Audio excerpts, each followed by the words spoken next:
Hello, hi everyone. A very warm welcome to the Work of Care with Dr. Emily Kenway and Professor Kate Hamblin. This event is part of the Work for a Changing World series hosted by the Institute for Policy Research, a leading public policy research institute based at the University of Bath. My name is Diana Teggi. I'm a sociologist of care, health and illness in the Department of Social and Policy Sciences at the University of Bath, and I'm delighted to be your host today. So just a little housekeeping before we begin. The event will run as follows. We'll start with some opening remarks from Kate and Emily. We will then have 25 to 30 minutes of panel discussion amongst the three of us. And finally, we'll open a discussion to the audience for a 15 to 20-minute Q&A. If you're joining us in the audience, please submit your questions using the Zoom Q&A function at the bottom of your screen. I will read your question aloud and relay them to the speakers. So let's start with introducing the speakers to you. We have Dr. Emily Kenway. She's an award-winning author and a sociologist based in the UK. Drawing both on her research and her experience as a former carer, her work cuts to the heart of exploitation, care, and inequality. Her latest book, Who Cares? The Hidden Crisis of Caregiving and How We Solve It, was a finalist for the prestigious 2023 Orwell Prize for Political Writing. There's also Kate Hamblin, our second speaker. She's Professor of Social Policy and Director of the Centre for Care at the University of Sheffield, where she leads research on digital care and social care innovation. She also holds senior roles that connect social care research with policy and practice, including leadership in evidence implementation across the Northeast Midlands and in policy liaison for the NHR School for Social Care Research. Her work spans technology, aging, and unpaid care and employment. So we're going to begin with some opening remarks from Kate. Without further ado, Kate, the floor is yours and welcome. It's a delight to have you here. Thank you. Thank you, and thank you so much for inviting me. So I'm going to say a little bit about care and what the Centre for Care does. And it's fundamentally premised on the idea that care is fundamental. It's part of all of our lives in that we all will have received care at some point in our lives, and we're all going to most likely provide care at some point in our lives. 6 million people in the UK provide care, and we know that's an underestimation because it's based on the census, which had a kind of slightly strange wording around carers, and often people don't self-identify as carers as well. But often caring is invisible. It is made invisible. It's not necessarily been the priority of policy making, despite a lot of attention through inquiries and strategies and abandoned policies. It's kind of parked in the kind of crisis and too difficult pile. So what the Centre for Care aims to do, and we're a research centre funded by the Economic and Social Research Council and the National Institute for Health and Care Research.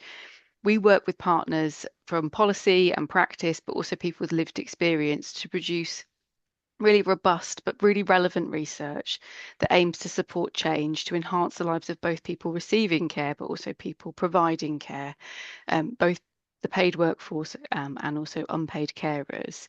And we have a really broad definition of care. We see it as everything we need to live well, and that includes statutory services provided through adults social care and children's social care. And a core strand of our work is focused on unpaid carers. Carers UK are a partner within the centre, and we've done a lot of work understanding the experience of caring, the inequalities that carers face, how caring has both positive and negative impacts on people's well-being, how those impacts are unequally experienced by different groups of carers.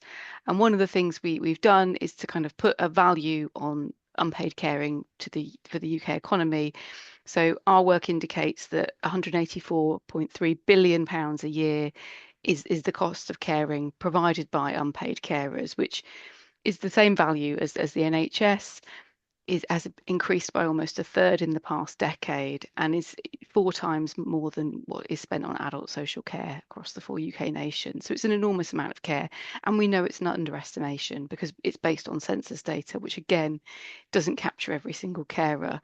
So we really want to kind of foreground the experience of caring and really do everything we possibly can do to collaborate across the sector and create change for carers to enhance their lives. Hmm. Oh, thank you, Kate, for setting up this scene so beautifully for us. Emily, let me now bring you in. Would you like to give us your opening remarks?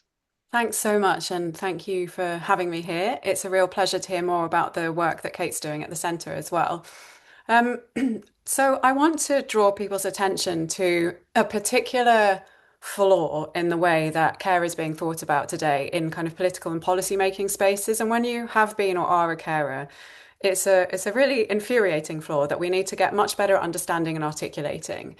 So what we tend to see is that there is this idea of competition between whether the government should provide care, so Mm. through the like National Care Service idea people might have heard of, a kind of equivalent of the NHS, or whether it's a private matter that should be dealt with within the family. That's kind of a core theoretical argument. Now, Mhm. when you've been a carer, and I'm sure anyone who's on this call who has been or is one will know, the reality of care is that both of those are necessary. We need state provided care and we need family and friend provided care. Neither on their own can be sufficient. And in 2024 and 5, I was lucky enough to do some research drawing out some of this because I had my own lived experience and I'd written my book, but I really wanted to look into it more. And what we saw when looking at carers' lives was that when they had more paid care workers coming into their home, they didn't stop being carers. Instead, their task types shifted. They stopped being the people doing the hands-on care and became the project managers of that hands-on care, right? Obviously, even more so if their loved Mm. one had cognitive, linguistic impairments, etc., like dementia. And that oversight takes hours and hours and hours. It takes chasing of things, setting things up. Even practical things like, sure, they're not providing the meals, but they are checking the meals have been eaten. They are seeing if the ready meal dates are the ones they'd expect if their dad is actually having food. So you start to see that this kind of vision where we alleviate the burden of care and we kind of free humans from care so that they can go into the kind of capitalist work machine is a bit of a lie because in reality on the ground, the two things have to work hand in hand. We also saw this where family members were stepping in because paid care workers have bodies as well and were off sick or absent or sometimes were undertrained. And a really interesting aspect that, again, any person who's got the lived experience will know is that carers were acting as a crucial component of the medical system. So it wasn't just at home they were doing stuff. They were helping their loved ones navigate the NHS, get appointments, deal with Mm. rearranged appointments, referrals, prescriptions. So there's a lot of stock taking that goes on with caring for someone with medications and liquid food and so on. And they were acting as these living repositories of their loved ones' medical records in hospital and GP settings. If you're caring for someone who's been unwell or impaired for a long time, they will often have really lengthy medical records, hundreds, thousands of pages. And guess what? Doctors are not reading those before they do their hospital rounds, before they do their appointment. It has to be someone who's been by that person's side over a very long period to play that role. And so what it really comes down to then is that carers are playing this essential project management and person-centered role. That when we play this game of either or, whose responsibility is it? Where do you sit on the political spectrum is sort of part of that question. We are really overlooking the practical reality of those 6 million people in the UK today that Kate has talked about. And I just Mm. want to finish by noting that last time I spoke about this notion that the care infrastructure of the UK has family and friends in it and you cannot remove them from it, it will stop functioning.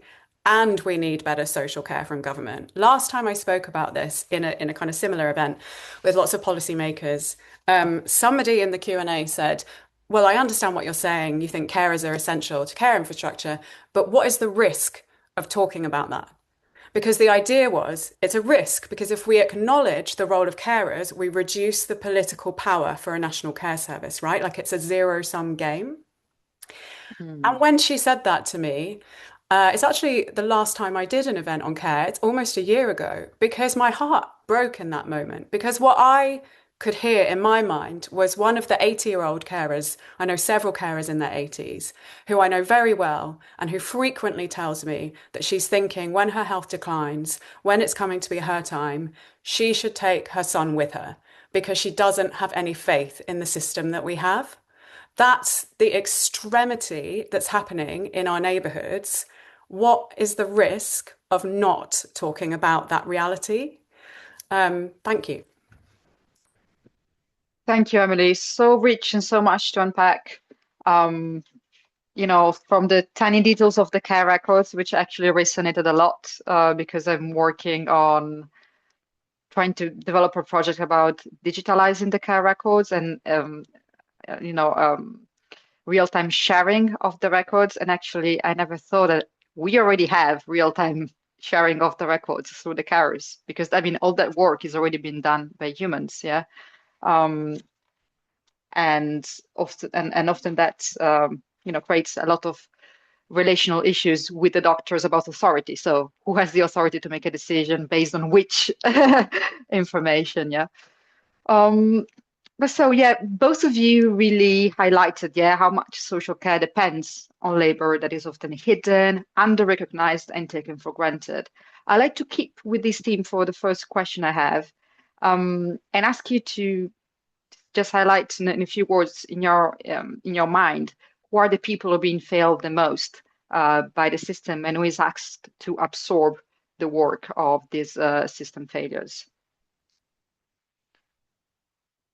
If Kate, would you like to go first? Yeah. So we alternate. Yeah. Thank you. Yeah, and just to kind of build on what Emily has said, Yeah.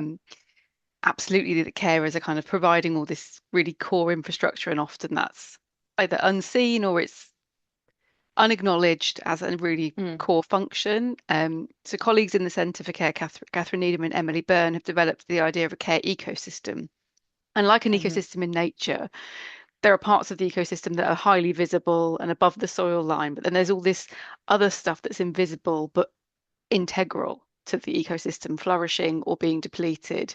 And in any ecosystem, when you overload part of the system or you cut back and put up part of the system, it has a really disastrous impact on other parts of the care ecosystem. And I think that's where often carers are part of that invisible layer in a care ecosystem, that when you pull the string in one part, it has a really heavy impact on them having to then step in. And we think about other ways of conceptualizing it is the idea of a care diamond, where you have kind of unpaid carers, statutory services, the voluntary sector, and the market. And when you change the balance between those, the other parts of that diamond is taking on more of that kind of the caring role, and more and ever more.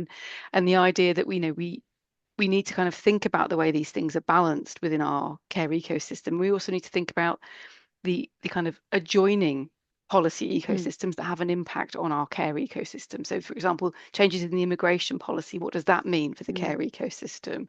Changes in the way Mm. we have support for people to combine work and care. Does that enable people to do that, or is that completely impossible? And what does that then mean for the care ecosystem and those people and their role in that? So it's that kind of appreciating how interlinked and complex these things are, Mm. and that when there are failures in the kind of statutory services, or there is austerity, or there are market failures, or there is a kind of shifts within the balance, it does overload those kind of the unpaid carers, Mm. the voluntary sector, the community groups that are providing core parts of care, but it's not a statutory Mm. service, so maybe we don't count it. So it's not really acknowledged that the kind of the cuts in one place and the impact it has in others, I think.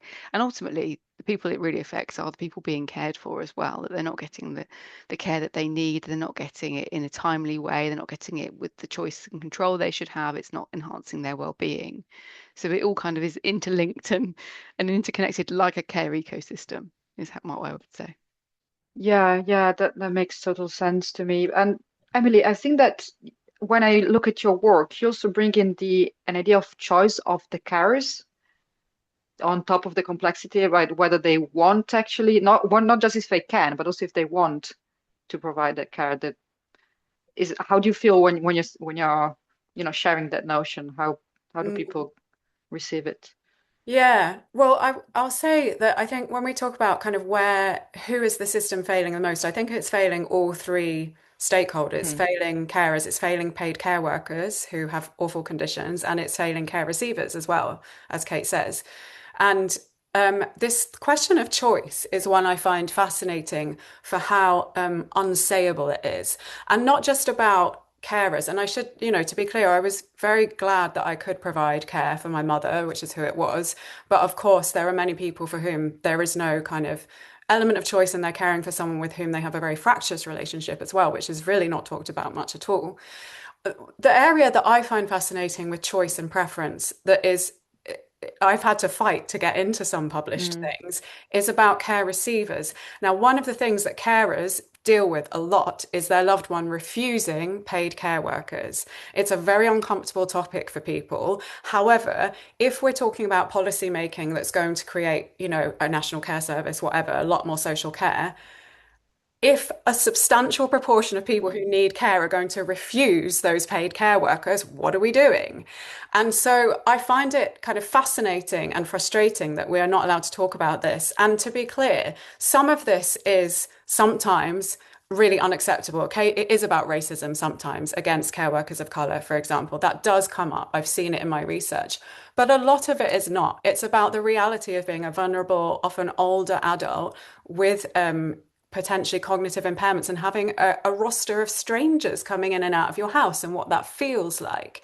It's about the age of paid care workers versus the age of people needing care and kind of a match of interests or not. There's also really important cultural questions around languages that people might speak or religious observations that are necessary and so on. And we are kind of doing a very strange thing when we think, here's a solution that will work that doesn't appear to match what care receivers say that they're often willing to accept. Not all, of course, but a substantial proportion. The other area, and sorry, just to say on that as well, that's awful for the paid care workers as well. It's they are being locked out of people's houses, being punished by agencies because they haven't been able to do their shift because the person won't let them in. It's a ridiculous scenario. The other area where we really see this, this quite bizarre system failure is this when someone is unwell, impaired, elderly, there are often fluctuations in their condition, right? For better or worse.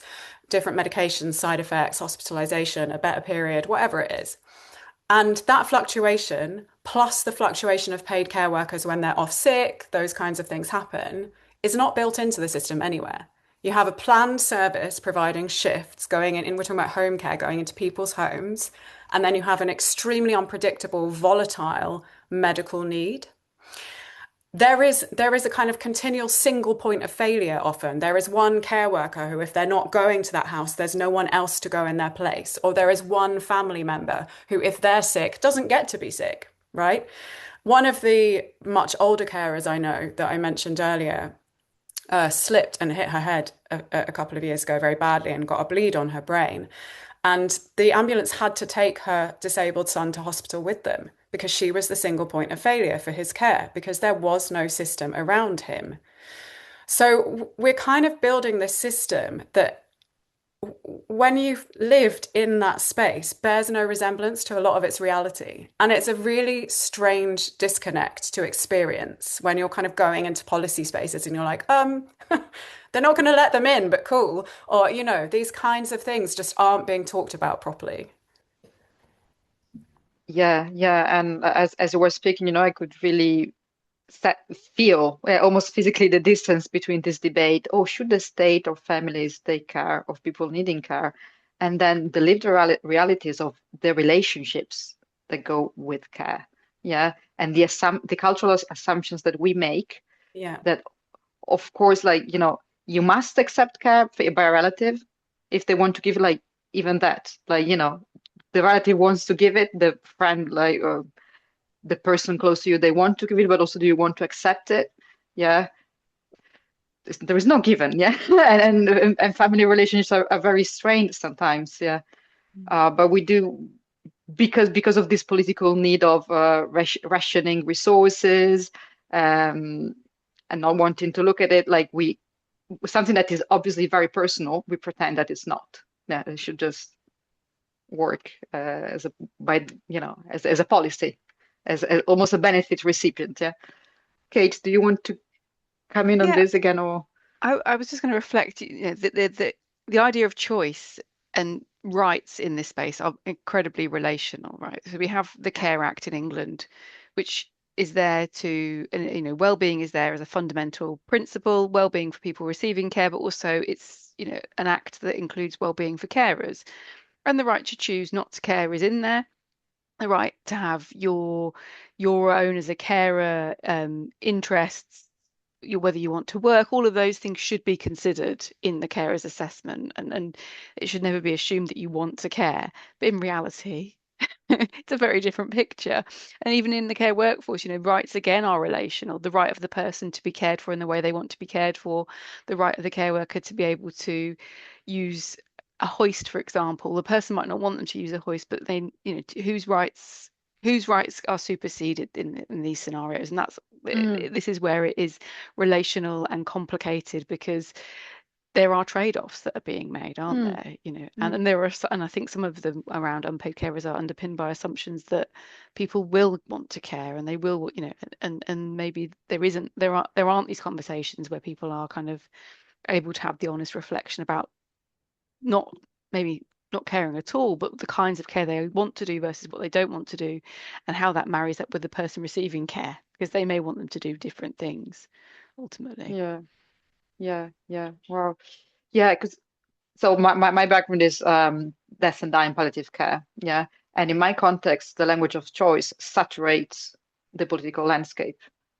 Choice about dying, as now with the assisted dying bill, but even before it has always been there, much more than the right to care and the right to receive care. So I wondered whether in your space the idea of the right to care, to receive care, has been the buzzword historically, and do you see it changing now, or yeah, I mean, I Kate? don't see it changing because it can only No, change with no, other infrastructures in place, and we're just not making the yeah, policy movements we need to make at all. It's been, Kate said at the beginning, or maybe before the call, there's been like years and years of strategies and papers from government, and we just have no movement. And certain things have to be in place for that to be at all realistic. yeah, and there is a lot of duty and responsibility that comes with it. Yeah, in the end, like the reality is one of there is a need, and if there's nothing is going for it, yeah, you're gonna have either a massive lack of help, and so people suffering in multiple ways, or just have to do it, yeah, to provide the care that nobody's providing. Yeah. There are parts So of, sorry, go for it, Kate. there are parts of the UK that are really poorly served in terms of provision. Like the market Hmm. isn't there. That the voluntary sector is overloaded. The statutory sector, they just don't have the level of care workers in rural places, in coastal communities, where there might be seasonal employment. In the tourist industry, there are kind of periods in the year where you just can't get care workers, and then the choice becomes kind of slightly artificial, doesn't it? Or slightly more constrained and narrowed, that you can choose. The person receiving care has all this choice. Well, not really in practice, and Hmm. the unpaid carer doesn't really have the choice not to, because there is this gap that Yeah. isn't being filled unless they're the ones doing it.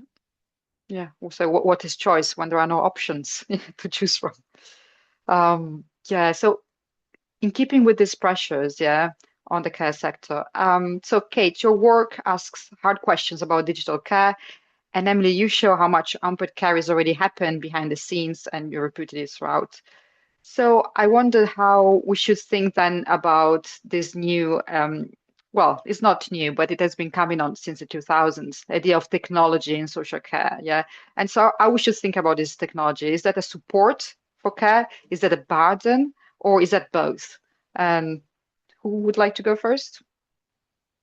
You, Kate, you want to go Yeah. first? Yeah, I mean, go. I think for me, I use a lot of science and technology studies in my work, and I don't ever see technology as intrinsically, it's very rare technologies are intrinsically bad things or good things. It's often the kind of conditions that they're the context of their use, how people use them. You do have identical technologies being used in the care sector as in the prison service or in monitoring asylum seekers. They're the same bits of technology being used for very different ends. So it's the ends that I think that are the most important thing, and I have a bit of an issue with policy and policymakers and their enthusiasm for technology, that they often are just incredibly techno positive without the kind of consideration of the outcomes first and foremost, and the technology secondary. It's often this really exciting development, and we're going to find an end to use it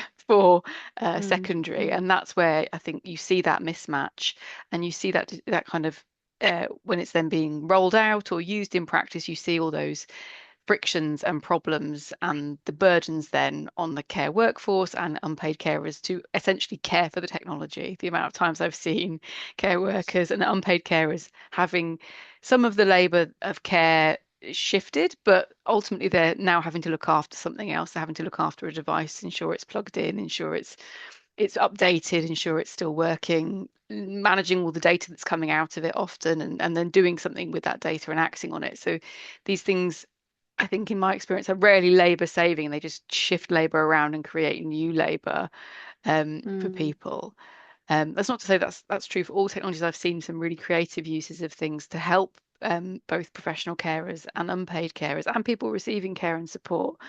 But it really needs to be grounded in what the outcomes people want to achieve, and it really needs to be kind of something that truly understands care and the work of care. Because the amount of times I've had care workers say, God, if someone just came and watched me do a shift and then designed it rather than designing it based on an idealized view of what care work is, all these tiny frictions that they've built in would be gone, and it would be so much more easy to use and actually do the things we want as care workers. But no one ever asks them. They just design the technology and Oh then my find God, an that application. I feel I need to say it so much. But I need to make this shameless plug-in. Yes, you need to include a sociologist in the studies that designed the technology from the start. Yeah. Yes. And like the funding is not helping there. Yeah, sometimes because the for technology development, most of the funding is going to be in the engineering departments. Yeah. And it's not easy that there will be someone like on that team who also says, oh, yes, we want to do a sonography of provision, yeah, to see how it really lands. Sometimes you always get that angle like a little bit later when it is already been implemented and rolled out. So yeah, yeah, I think it is a huge need for that sort of work. So thank you, Kate, for saying it and then bringing the evidence. Emily, anything that sparked your any comments on what Kate said or technology? Yeah, just drawing on Kate's point about kind of technologies that are being used in care that are the same ones as being used in prison, for example. I think we do really have to think here about the paid care workers and the kind of tier that they're existing in our labour economy. Most of my work, aside from care, has been on labour rights and labour exploitation over the years. And what you really see here is this kind of Amazonification of care work. So technologies like geofencing, which somewhere in my book I talked about in the US, this was being used with paid care workers who were being reprimanded or having pay docked, for example, when they went beyond a specific geographic space where they were meant to be providing home care, even when that was to take the person they're caring for to buy groceries, right? Like utterly absurd and kind of horrifying. One of the care receivers that I worked with in the US for the book, she had a human care worker who she absolutely got on well with, which wasn't common for her. She found people quite difficult to be around generally. She got on really well with this human care worker, and because of the buses delivering the care worker late to her house and the sign in saying basically a computer says no, even if that care worker stayed later to make up the time, she lost that care worker. And she talked to me about wanting to have a robot instead, because at least they wouldn't be subject to that kind of rigmarole. And I mean, what is that saying? That's a really kind of terrifying and fascinating reality of how we're thinking about technology and kind of humanoid technology in relation to actual humans, that she's had to go through that thought process and that experience. Very much the thing that really worries me about technology in coming into care is that it's treated as a silver bullet, right? And it's treated as, oh, if we just do this, we don't have to think about all these other policy areas. And like Kate said earlier, this is about like income policies, the labor market. It's about so many things. So, for example, there are sisters that I wrote about in Who Cares, who were actually in a great academics PhD work. They were in Germany and they had a mum who was bedbound and had dementia, who they all lived quite near each other. And so the sisters went to work, they worked full time, but they set up cameras so that they could see if their mum was okay when they were at work. And if she looked distressed or looked like she needed something, obviously none of this is ideal, they would go to her house and help her during the day. Now, the thing is, that only makes any kind of sense if you have an employer who understands that carers have responsibilities they need to go and deal with during the day. If you have the kind of power in the labour market to be allowed to go and do that, let alone the legal rights. And so what you start to see with technology is that its utility nests inside a whole load of other policies that we still need to have.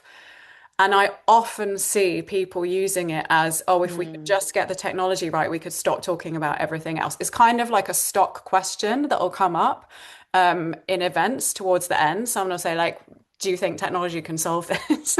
And you're like, what can solve like people's incomes and mental health and physical health and like the NHS? And like, no, of course not. So I think we need to be really careful, very much as Kate says, that we are using it as an instrument and we're conscious of the ends we're using it for, but we're also conscious of the setting that it's in and what is needed to be wrapped around it for it to be meaningful and actually useful rather than to be detrimental, actually. Yeah. Yeah, this idea of things that are made invisible, but in fact they're essential is recurring, isn't it? Since the start, like it's about social reproduction and often like women's work. Yeah, so this all the social care system relies on the 6 million people who are unpaid worker. And then when you say it, some people even say, well, do not say it because then they're gonna keep on like not giving us anything. Yeah. Well, actually, they already know it and they're already doing it. So they were not, yeah, we're not revealing anything they don't know already. So I think there is a lot of I do agree with all the with the concerns and the fears about technology, and I think also our audience. I mean, we're in a time of AI explosion and doom. Also coming from the students, a lot of my students are anxious about the type of work they will be able to do. So I wonder if within this, Kate, did you see anything that it was tech related, that it was hopeful in a way? Because I feel that we're already convinced that there is a lot of threats coming from that space.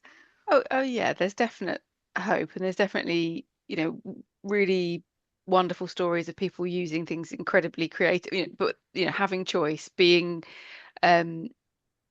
I don't want to use the word privilege, but having certain advantages in, they were tech savvy, they had the resources, they had the ability to choose, but using things really creatively to enable them to live well. And versus other people in similar circumstances, not having the choice, not having, and then being kind of given quite clunky care specific technologies rather than something aspirational that could really help them. And we spoke to carers in our research around digital technologies, and they had loads of examples of where it was making their life so much easier in the kind of broadest sense, if they're thinking about kind of just the various things they could now do so much easier than having to go in person. So online banking, online shopping, all of those kinds of things. But they still wanted choice. They didn't want everything online. So like appointments for doctor surgeries, being able to speak to a human, they still wanted to retain that. Didn't want everything to be digital by default, but they did want digital by choice, and having the choice to go, that makes my life easier, that's more hassle than it's worth, I'd rather do that in person. Those kinds of things were really, really important.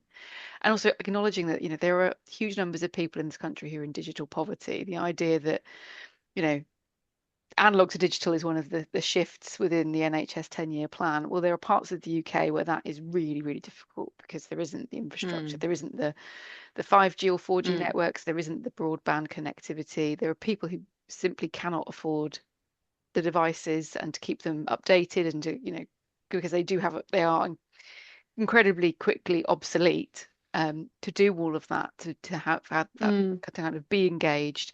And as we see the shift towards public services increasingly going online, that being really difficult for people. And it's not just public services, it's every service. There was a lady we spoke to who didn't go to the doctors anymore because it required you to have a smartphone app to pay for parking, and there was no cash ability to do that with cash. She didn't have a smartphone. She didn't want to get a smartphone just to be able to park her car to go to the doctors, and she was kind of excluded from that now by something that's supposed to make everyone's lives really, really easy. Yeah, yeah, and I think there is a very big point in what you said there, that technology is not this equalizer. Yeah, if anything, at times can increment inequalities that are already there. Yeah, by creating new barriers. So yeah, it can work. Yeah, but sometimes again you realize when it works on a lot of infrastructure which is already there, be it like physical or also social capital, as we're speaking, like the skills to be able to use the smartphone if you have it.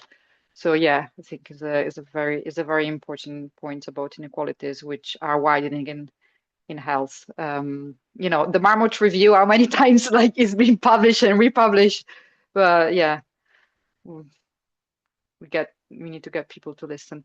So my last question for today is a bit of a forward-looking question, and I was curious to learn from each of you, if you could change one thing about the future direction of social care in the UK, one thing that would make the biggest difference to this system to make it fairer and more humane for carers, workers, and people receiving care, what would that be?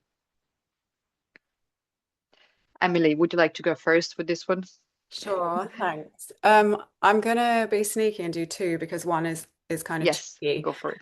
So, an intervention, it's not quite what you're asking, but an intervention that I think would radically reshape things very quickly is changing the working week to 4 days. Now, for people who are not familiar with this concept, which some people might not be, the 5-day working week and the weekend is like a man-made construct. It didn't always used to exist. It's something we made up, and we can make up something new. And I say man-made on purpose, right? Because the only way you can rationalize distributing human time so that the majority of our time is in the paid workforce and the minority is at home is if there is someone else who happens to be at home doing all of the domestic things of raising children, caring for the elderly, cleaning the home, and so on. And those were historically enslaved people and women. So it is a kind of white patriarchal concept that we could allot our time in this very uneven way. If we were to shift to a 4-day working week, and there are a lot of really good trials that show this does not harm productivity, and you keep people's pay at the same rate as it was 5 days a week, that's pretty essential. If we were to do that, you would immediately free up a lot of everybody's time to be providing that care in our society, in our communities. For carers, this would really alleviate a lot of pressure. It would put more people into their care ecosystem. It would stop the kind of fights that go on with employers as much, and it would address the gender imbalance that we have where, part-time work, often women are doing it because they're caring, whether it's childcare or the kind of care I often speak about. And in reality, they are treated as kind of second-class working citizens because you're not ambitious or you're not giving the promotion, whatever, that kind of nonsense. So I actually think that would be one of the most interesting and effective kind of ways of going in and actually just changing the system. The other thing I think would be amazing is if our public servants, our politicians, were not allowed to use any private health or social care services. Because they are the ones making the laws and policies. They are the ones ignoring these strategies and papers and allowing paid care workers to be treated horrendously and allowing carers to get what is £2 an hour effectively to be a full-time unpaid carer on carers allowance. And most of them are not using family members or poorly paid care workers from the state. Most of them are buying in private services. So if we change that, it's not really that crazy. There are our public servants. I really wonder how rapidly we'd see change. Wow. Thank you, Emily. I really, really enjoyed those, both of them. And I think that the first one especially made a very poignant argument for the point that care is not separate and it is connected to other realms of social policy, yeah, which is what Kate was saying at the beginning. And yes, and I want to say one thing. This also in keeping with the promise of technology that is going to automate and free space for us. So give us one day back, yeah. And I think that the root of exploitation is already the separation between the social reproduction, so the work that we do to regenerate life, and the production of value, money. The idea that they should work in totally separated spheres and they don't communicate. While in fact the production of money relies on the social reproduction of life. It's really the root of the problem. Yeah. And we should speak about this more. And I teach it to my students so they know this sort of stuff. Kate, what are your dream policies, if you have any? I'm sure you have more than one. I have Sorry for lots. I love lots, but I yeah. think it speaks to that the kind of underpinning thing that underpins all of my policy ideas is that kind of understanding of the enmeshing of, we this is a collective care is a collective risk, right? We're all going to need it. We're all going to provide it. But it's also a collective investment. Ultimately enables our societies to be compassionate and productive and all of the things they should be. So we need to kind of stop seeing if this is a sort of peripheral issue that doesn't really grab our attention until it happens to us, but actually fundamentally see it as, we don't question why we invest in education because those children become our future workers. We don't question why we invest in a health service because we need to be healthy. We need a healthy society to work and to live well. Like why are we question why is it ever a question that we should really well resource care, and it is kind of completely bound up with all spheres of life and it's so fundamental. I think if we could have a gear shift on that, then we would value the people receiving care, we would value the people providing care more, because I think that's part of the fundamental thing of it's still seen as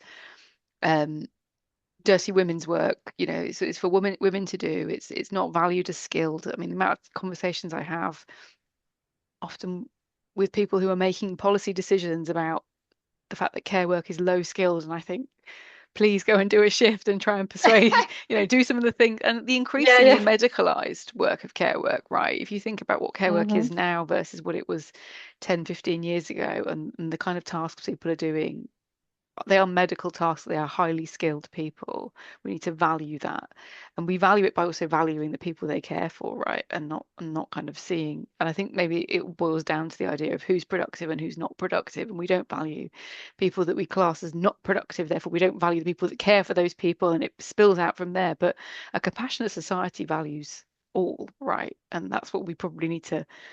That should be our anchor, right? That should be where we go back to, is we need to be a compassionate society and look after people, and that includes people receiving care and providing care.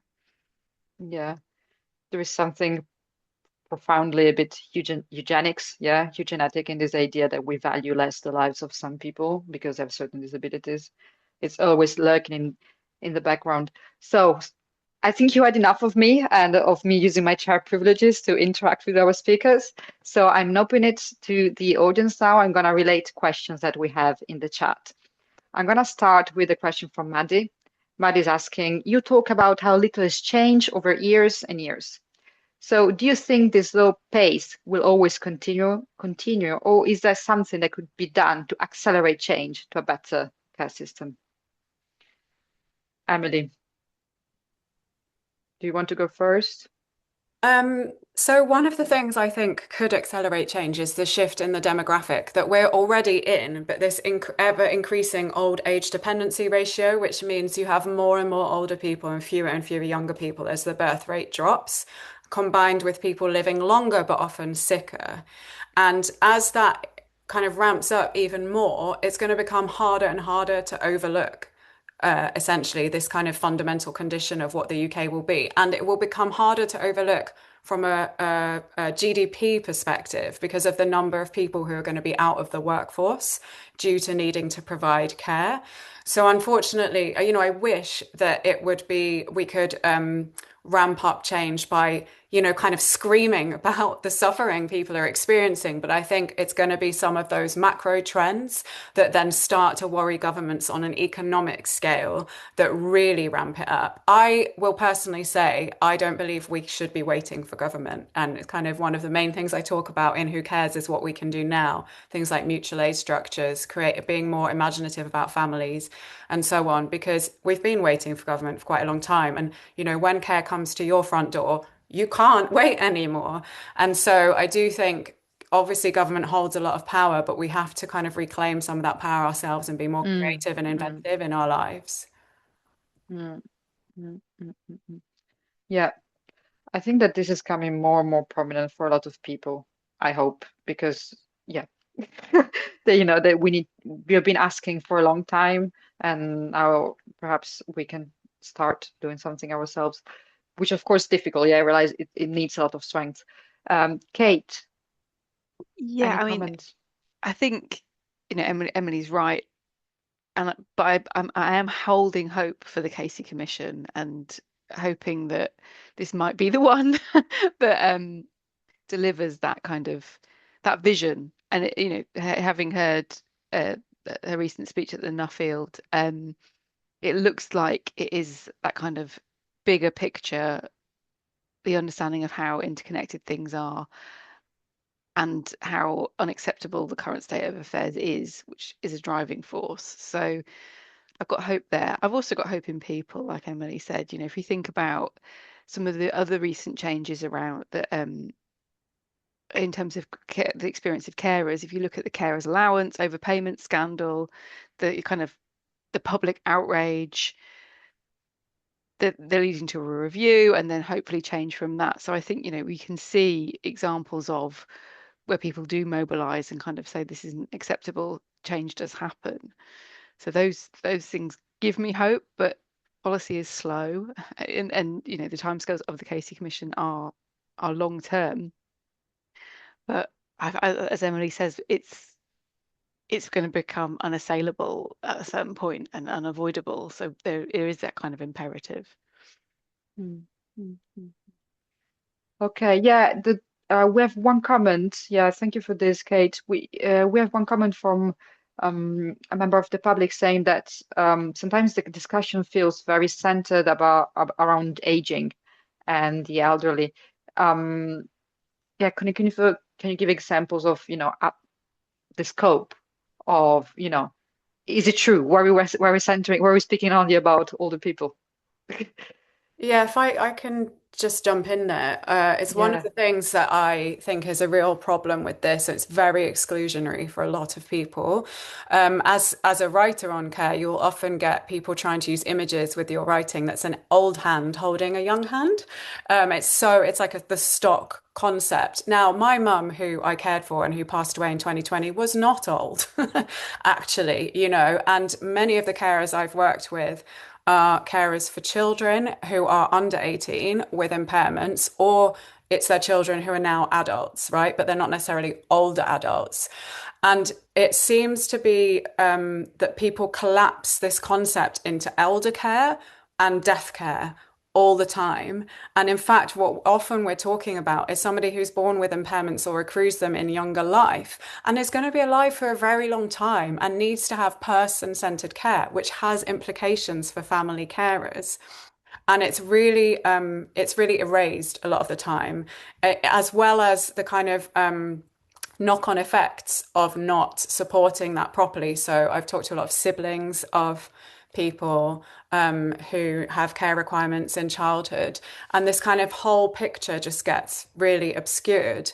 And of course, there are also young carers, so carers who are under 18 being in the picture as well, whereas we obviously tend to think of a kind of middle-aged woman caring for an elderly person. So it's back to what Kate said, really. This is like society-wide. This is everyone and everything. And every time we hear someone say blah blah blah, the elderly, blah blah blah, we have to start remembering, no, this is a lie. This is just about humans who get ill, have car crashes, fall from things. All these things happen at different points in life, and being much more encompassing of our shared vulnerability than just going, oh, it's just these people over here. Mm, mm, mm. Kate, Yeah. I see you nodding. Yeah, so at the Centre for Care, we have that whole spectrum. So we have work that looks at young carers, as Emily says. So that often they are caring for a sibling or they're caring for a parent. They're not caring for an older adult always.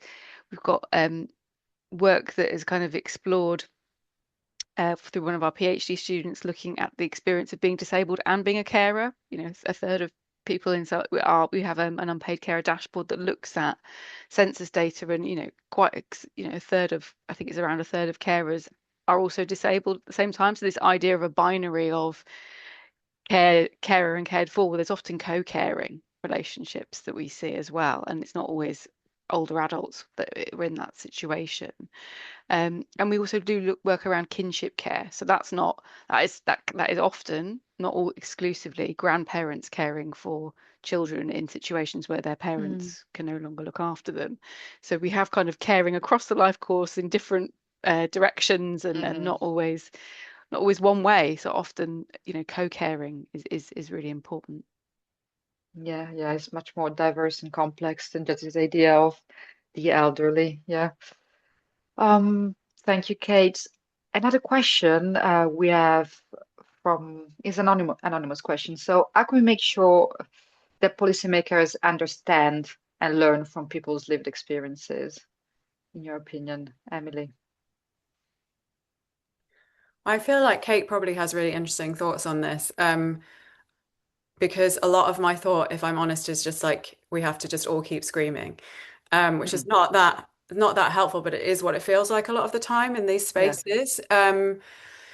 Yeah, and I think like the Centre for Care kind of combining lived experience with the other realms of knowledge is a really essential part of it. There really shouldn't be anything being put out about care that hasn't had people with lived experience consider it and look at it. In the same way we said earlier about technology with paid care workers, it is really nonsensical not to begin from that human level.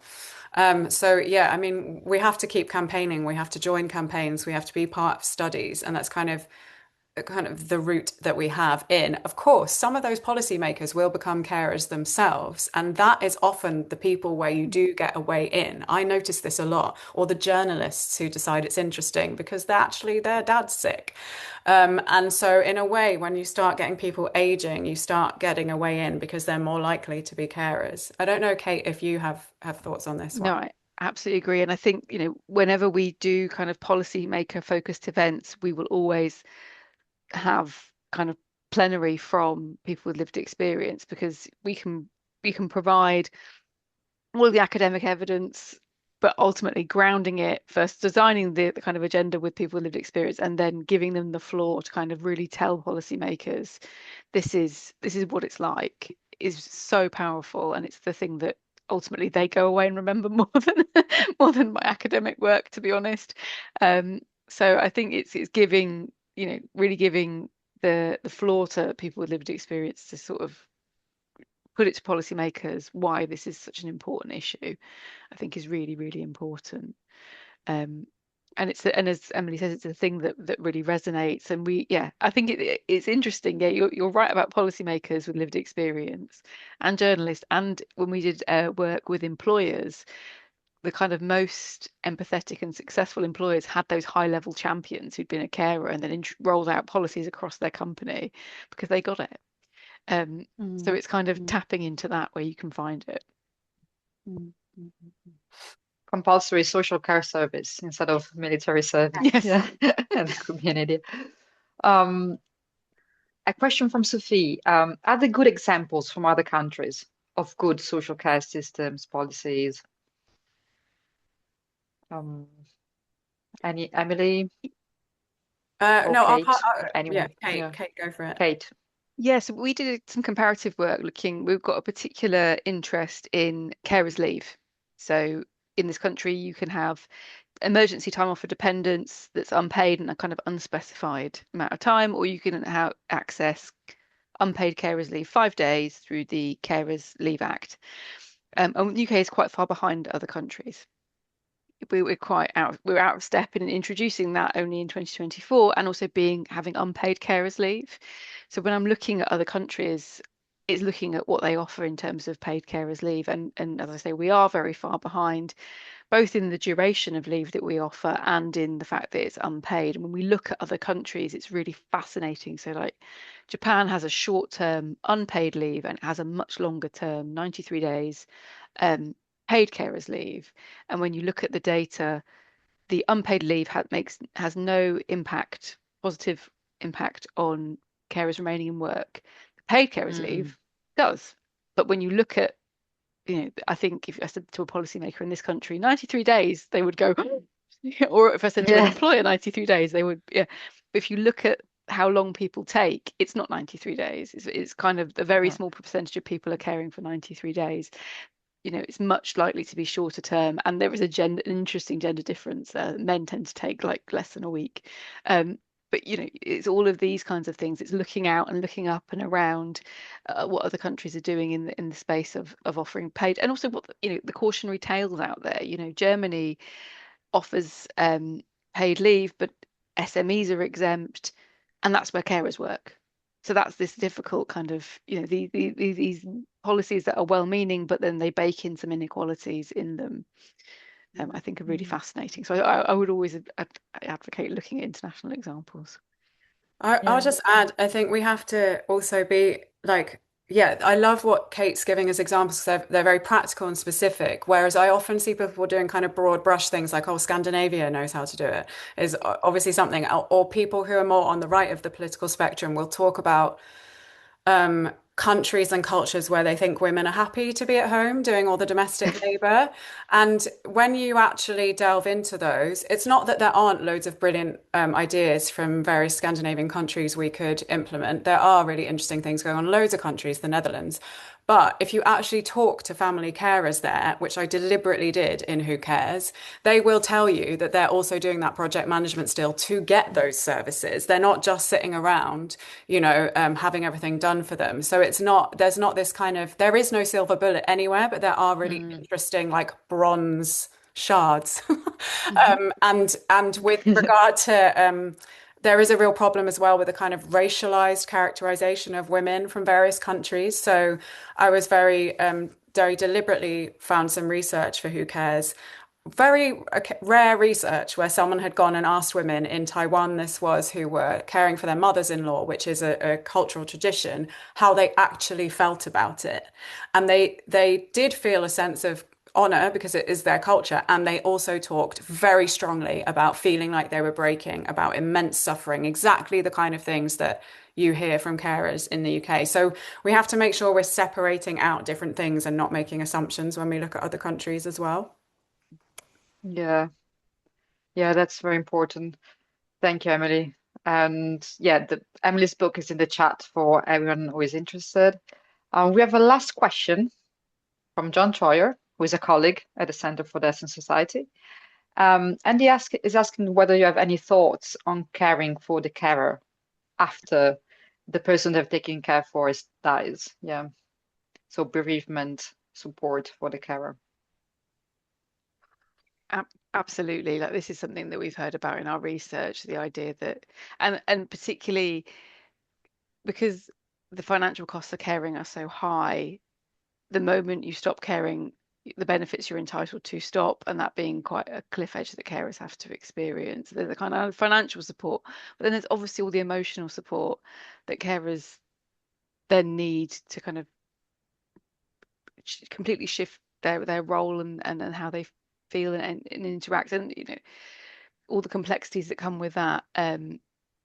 grief, while also doing a huge amount of follow-on admin around death, or the death admin we have in this country. So absolutely, I think there's a kind of there's a real absence of support, and then there's a kind of administrative burden on top of that absence, and then there's the cutting of, if you are reliant on carers allowance, it's gone. If you're also perhaps in a household with someone who was in receipt of benefits, and that's gone, all of you are suddenly plunged off a cliff in many ways. I was intrigued by this question, so it makes sense. This is someone working at the Centre for Yes, sorry, John. No, it's really, and I'm glad it's being asked because it doesn't get asked much. And just speak from personal experience, I came out the other side of my mum dying with 4 years of trying to be her primary carer whilst trying to work, then leaving my job. I lost that job. I lost that career trajectory because someone had to be with her. I'm like a classic example. And you come out the other side, so you're no longer a carer, and all the kind of things you had to do have gone, but you're carrying the mental and physical results of that, and the financial and kind of career impacts as well, and social impacts. Many carers lose friends, lose relationships, and so on. So you've kind of had this decimation of your life quite frequently, and yet the identity that allows you to talk about that decimation is taken from you. And it's a really weird position to be in. There is a huge amount of care that is needed for the person who's just stopped being a carer for that reason, and allowing a whole range of emotions too, because of course there's an element of relief, but the relief comes at a huge price of someone you love. So just allowing space for that kind of difficulty and complexity. And I actually think one of the things we need to do is step up medical support at that moment for that person. A lot of carers have physical and mental health issues that they haven't had seen over those years. I definitely was one of them, and that they then are having as repercussions afterwards, but they are no longer flagged as a carer by GPs, etc. So there's actually a really nice kind of practical thing we could be doing there, which is creating this kind of wraparound nest of, okay, I see you need to be held now, let's make things easier for you, let's treat you, which does not happen at all.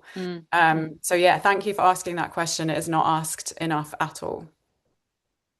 Well, and thank you, Emily, and thank you, Kate, for sharing your insights, because I thought this was very thought-provoking and stimulating. So yes, we are gonna a little bit over.